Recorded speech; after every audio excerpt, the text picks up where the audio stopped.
righty, the attendee list has seemed to level off. I want to welcome everybody to 2026 and to the eTruckBiz weekly update. Once again, I'm Ken Kibler. Today we'll be covering some of the same topics, but as well as some new stuff that will be delivered by Jeff Walczak. And without further ado, I'll turn this over to Jeff. As always, if you have any questions, please put them in the chat or the Q&A, and appreciate you being here today. And once again, welcome to 2026. Okay, it's a new year, but this isn't new. We have to remind everybody that eTruckBiz is not endorsed, sponsored, or anything else by FedEx Corporation. And as you all know, eTruckBiz is here to help you make your business simple. Whether you're new to the business, a multi-facility operator, there's going to be a lot of you folks this year, or just a veteran contractor looking to improve your results, eTruckBiz will help you do it. If you can make your business simple, then guess what? It'll end up making money. Okay, so before we get started today, we have a special, very special announcement from Becca. Thank you. We've been talking to many service providers, and we're learning that many of you are frustrated due to the announcement that EZRoute is sunsetting on January 31st, forcing you into ground cloud. And we know that your drivers dislike change very much. We get it. Drivers are your lifeline. Anything disrupting their productivity kills your business. eTruckBiz has guided FedEx contractors for over 30 years. We live and breathe driver efficiency. This is why we built the all-new ezRoute. An ezRoute is going to simplify complex Network 2.0 routes and tasks, letting drivers be organized so they can effortlessly hit peak productivity. The result is going to end with happier drivers, skyrocketing efficiency, and a fatter bottom line. If you are upset about the sunset, you can subscribe to eTruck Business Operating Support Software. And this is going to fix all of that frustration. And we can show you a little bit more on this and give you a sneak peek later. If you stay tuned, we can show you that. Everybody wants to see the new thing, the new hot thing, and we'll show it to you here in a little bit. But first, there's several very important things we want to go through here real quick. First of all, the volume week one. And week one of the year volume is always, this is the toughest one to navigate. So you go from the week before, 2 weeks before, the first week of the year, next thing you know, oh no, look out, the bottom drops out. And it's all about how we manage this, right? If you look at week one pickup volume, oh my goodness, that was worse than last year as far as a drop off. I don't know, any individual CSA may or may not have experienced this, but at least across the country, that's not too good. Packages and stops were down. On the delivery side, again, the deliveries were down a little bit past last year. Packages, same thing, a little bit past last year, but I don't think anybody saw this coming. Again, you may have experienced something else depending on where you are, but for the most part, that's really a surprise. Here's the thing. How did we handle it? The number of dispatches dropped off the face of the earth. That's good. Oh my God, look at that. I'll take 105 stops per dispatch. Look at that. Now, if the volume fell off like that and the productivity hung in there at 105, that's damn good. That's a golf clap there, Ken, for everybody out there doing. That is absolutely a great job. It's controlling your labor. Hopefully it wasn't due to call-offs. Hopefully it was due to planning, which I don't know if there's any tougher week to plan with the vacations and especially with the holiday with New Year's Eve on Wednesday, New Year's Day Thursday, and a lot of people just stayed closed on Friday. So that's really a great job by everybody out there. 105 stops per dispatch. That's the hardest. When the holiday is in the middle of the week, that's the hardest thing to do to manage, but good job. For those of you that experienced that good productivity last week, good job. That is unprecedented, Jeff. Yeah, I guarantee, I challenge you all to beat that next year. Ain't no way. That is amazing. that's really good. So we're going to move on to a different topic here. I want to ask you a question. If you can do this in your Zoom thing, I don't know if you can or not, but raise your hand if you have taken a MESO offer in the last several years. Let's say last 5+ years. Have you taken a MESO offer? You know what? I'm going to look, see if, oh, there we go. There's some hands. There we go. Well, I would probably say that I don't know about you guys that are on here. Most of you guys on here know not to do this, but most of the folks on here usually get with Carrie and get this done the right way. But here's the thing. We've done a study with all the negotiation data that we've compiled with 4,250 negotiation consults over the last several years, 5+ years. Hell, it's been so damn long now, Carrie, that I don't even remember how many damn years ago it was now. But there's something we found that's a little bit unsettling. The question is, or we believe the MESO process, while loaded with good intentions, may actually be causing more harm than good for both FedEx and contractors. It's not just something that's hurting contractors, it's probably hurting FedEx as well. And we're going to talk about this. Several years plus into FedEx's MESO program, we're now seeing the hidden unintended consequences of this program start to emerge. The MESO, which stands for Multiple Equivalent Simultaneous Offer Program, was FedEx's answer to streamline their contract negotiation process.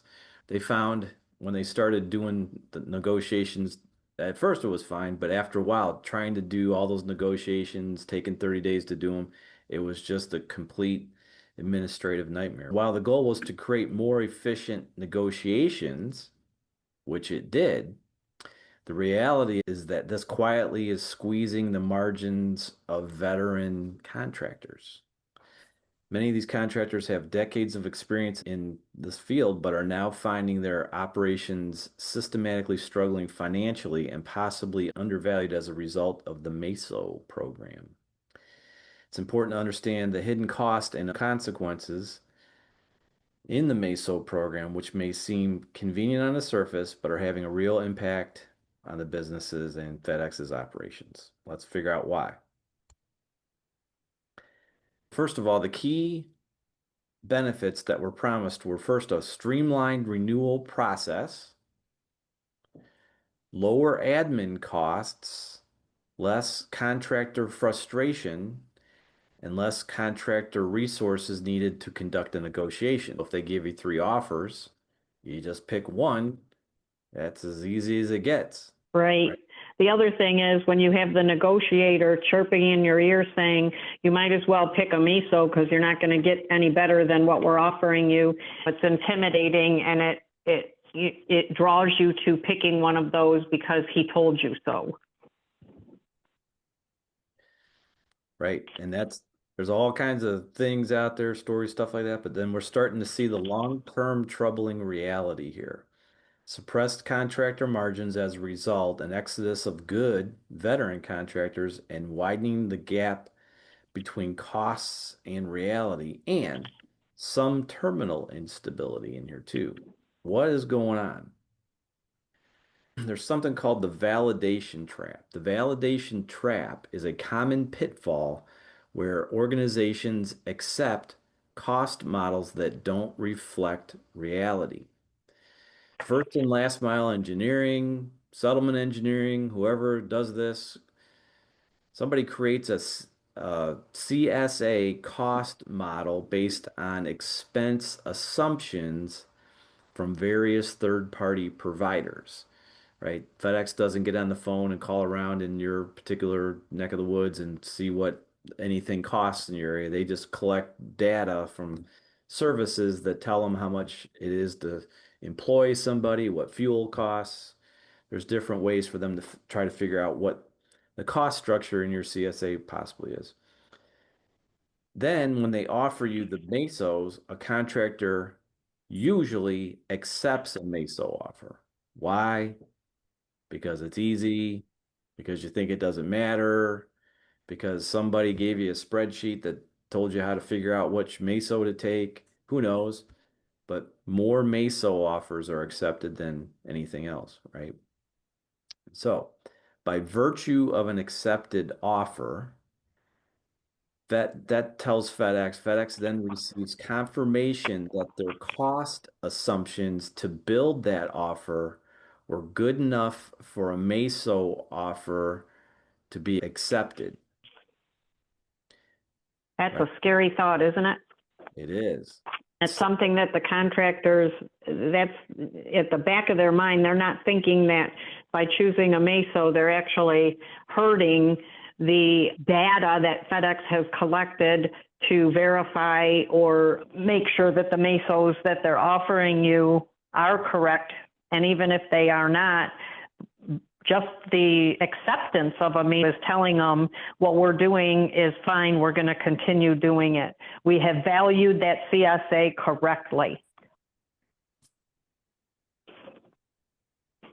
But as we're saying here, in reality, the actual costs often diverge from the validated model, which leads to compressed margins, right? So for example, let's say the cost model used to create your MESO offers assumed a $17 hour average wage to employ a driver in your area. But the actual wage you need is $22 an hour to keep your drivers, right? There's an argument there, but what FedEx is using is some sort of data that somebody's posted someplace or collected data, came up with a cost assumption. Well, is that what you're experiencing, right? That's how that happens. We've got several examples of this now where this has happened. And the next question is, well, why does this happen?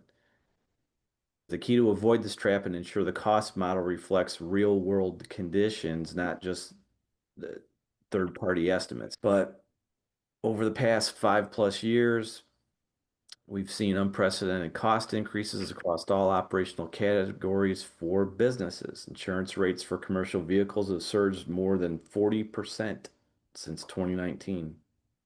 Driver compensation requirements have increased more than 30%.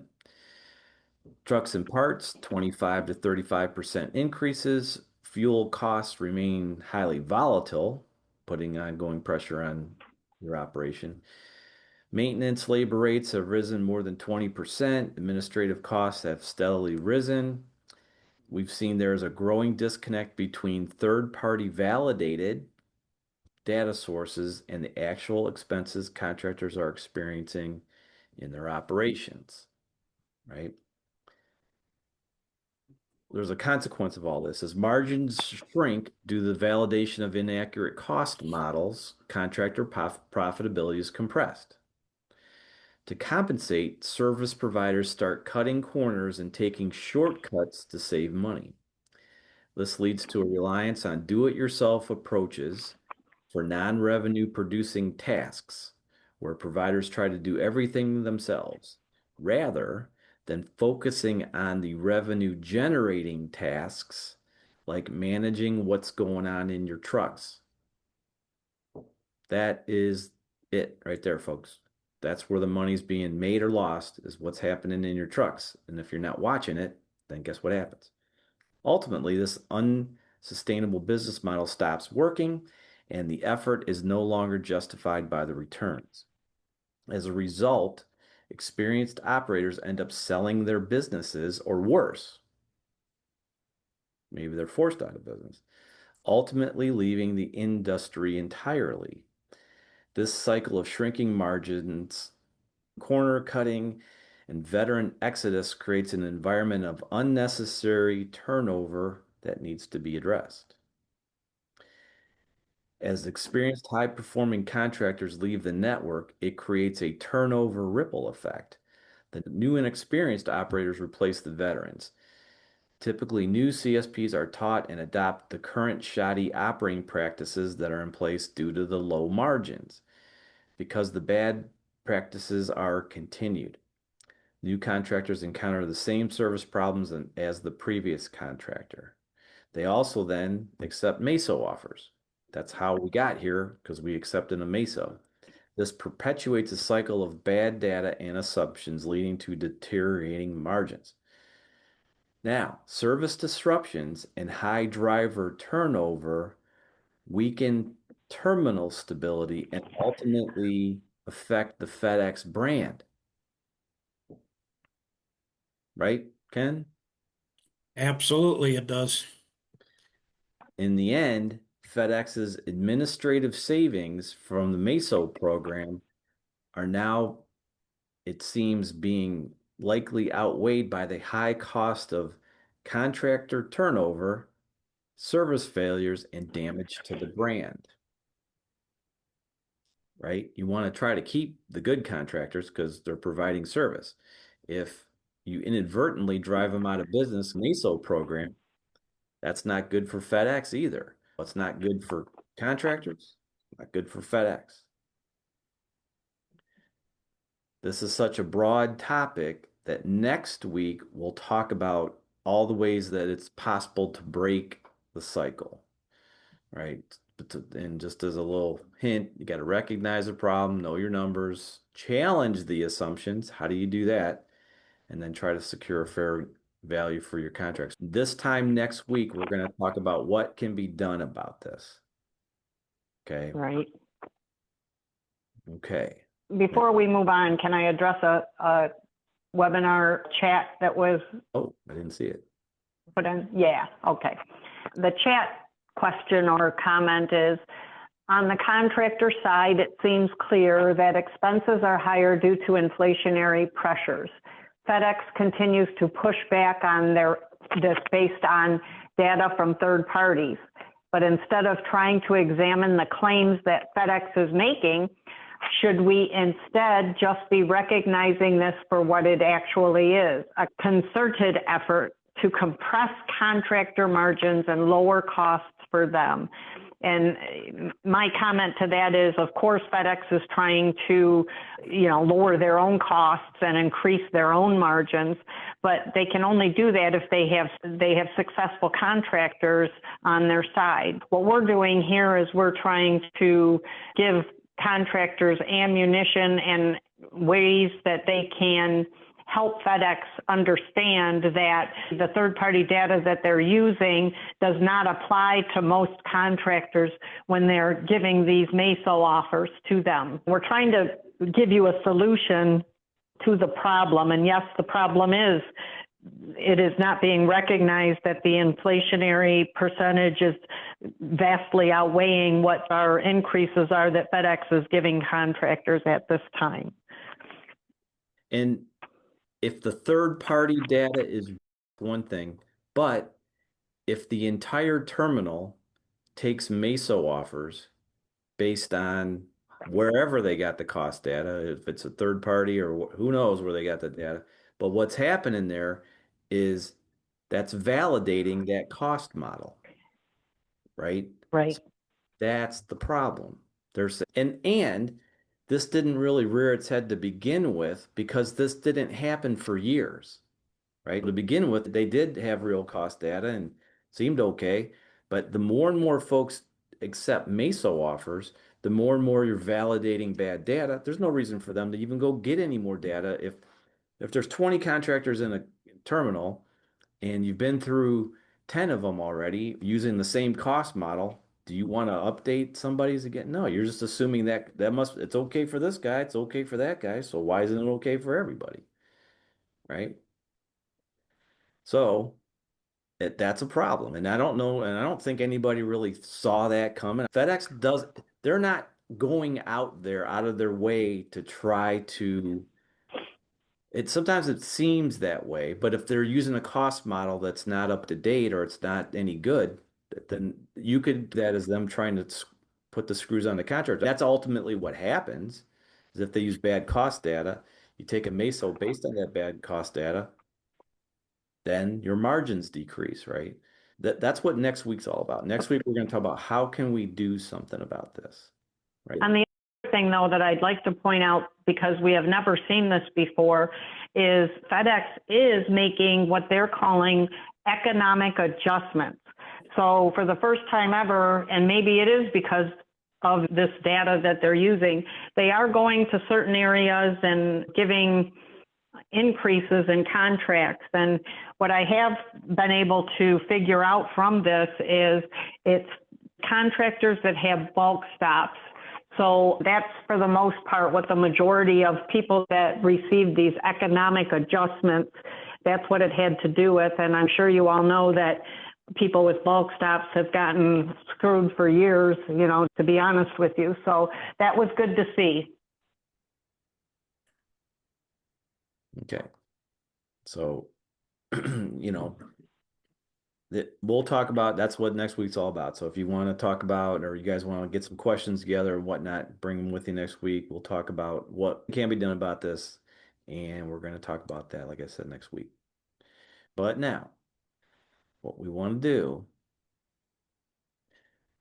is we want to give you a little ezRoute preview. So to do that, hopefully Mason's on here and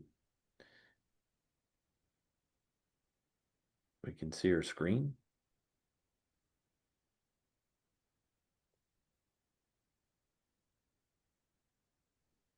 Yes. Okay, everybody. Hi, my name is Mason Wells. I'm the manager of customer success here at eTruckBiz. I wanted to go ahead and welcome you all, and I wanted to give you the first view of the all-new ezRoute. So for those of you who have your drivers on the P&D driver app, you will see that this actually is a all-new updated main dashboard here that is a little bit simpler to use. The ezRoute right here in the middle, where the red is in the middle here, you're going to be able to see that the drivers now have the ability to, if this is how you have them set up, because you can restrict them as well, to choose what work area they would like to see. We're going to go ahead and click yes, and we're going to get to see our all new ezRoute. So as you can see, it has a whole new UI. I'm going to zoom out here a little bit so you can see what's going on this particular route. New menu navigation, easier to get around with for the drivers, all new features such as being able to move the pins on a map as far as where they actually are on the map. So let's say a field used to be on your route, but now it is a subdivision. You can move that pin to the correct location and things of that nature. So more to come. We're actually going to do a full live demo tomorrow, 1 Eastern, to go through the UI changes and any questions you guys might have about it. We are having a session tomorrow to show this in detail. Yes. Yes, we'll go through the whole thing in a lot of detail. Here we go. So, yep, full demo tomorrow at 1 o'clock Eastern. 1 o'clock Eastern, noon Central. So, Becca, do you want to tell us a little bit about the introductory pricing? Yeah, so if you would like to attend the demo, and then if you want to get signed up, you can start the first month only $99.95. Unlimited users, you can learn all about it, ask any questions as necessary, and a whole team is going to be here to help you get set up and running so that your drivers can try it out for the next month and go from there. This is an opportunity that I would take advantage of, only $99.95 for the first 30 days. And then this is going to be the regular software only pricing. If you would do the 19 or fewer monthly users or versus the 20 or more users, it is on a user-based feature, but $149 for the base price, and then any additional per user, it's going to be $9.95 per user. If you have 20 or more users, it's going to be $17.95 per user per month. Any questions on that, please reach out to me, Becca at eTruckBiz.com. I can go through this, but I would recommend attending that demo tomorrow at 1 Eastern. We'll go through everything, and then we can get anyone help with signing up if needed. Okay, very cool. Ken, does anybody have any more questions or anything?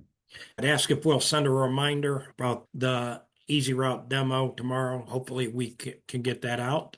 Yeah, there's gonna, like the old days, the very old days of eTruckBiz, everybody said, "Hey, you're sending me too many emails." Well, because of ezRoute, now you're gonna get too many emails. We're gonna send out lots of reminders. Yes.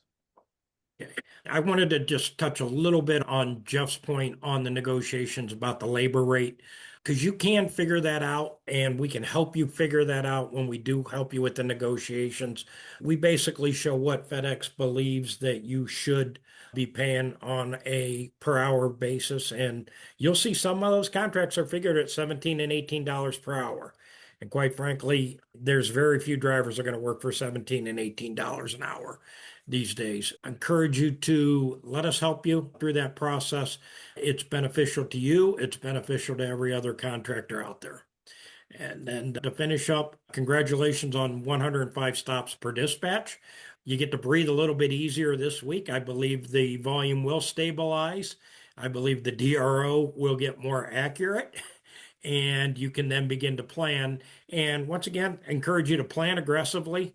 Your drivers got used to doing 115 stops per dispatch. Guess what they can still do? 115 stops per dispatch. Let's be aggressive. You've got extra drivers. They don't have to work 6 days a week now. You can probably get them by on 5 days a week. And you can push a little bit harder for those 5 days rather than the 6 days. And we do not have any other questions. Jeff, Bob, Carrie, anything to add? But this is very important, that the negotiation thing, the MESO issue is very, very important. We've got to figure out what to do about it, right? So we'll talk about that next week. Yeah, please be back here next Tuesday, same time, same bat channel. If we don't talk to you before then, please have a safe and profitable week. Thank you very much.